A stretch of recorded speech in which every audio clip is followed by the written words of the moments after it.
Domingo por la mañana y una nueva jornada de la Olimpiada Comunitaria comienza. Rueda el balón en el fútbol 5 contra 5 y con ello las ganas de triunfar y salir adelante.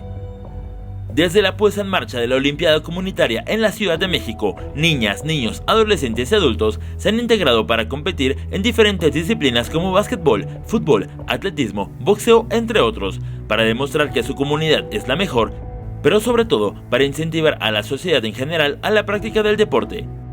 Motiva a los niños a seguir haciendo deporte y que se interesen más que nada por tener una vida más sana. Igual nos da la oportunidad de sacar nuevos talentos en diferentes disciplinas y pues les ayuda mucho a convivir entre su comunidad.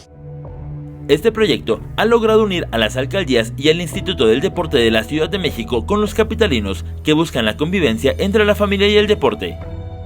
A mí se me hace espectacular, ¿por qué? Porque es un afán de nuestros hijos que en vez de que estén en otros lados, estén jugando, que hagan el deporte, aparte la mayoría pues estudian y es un logro tanto para ellos, para estar jugando y se divierten y aparte nosotros también venimos a echarles aquí porras.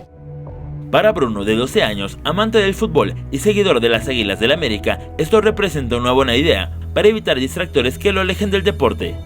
Es como que pues te distraes y no estás pensando en otras cosas ni en el celular. Pues que está bien para que la gente se salga a divertir y no pase tiempo en otras cosas.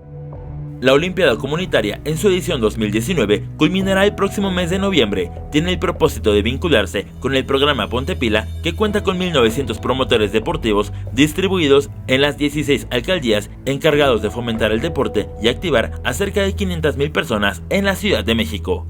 Andrés Brito, 21 Noticias.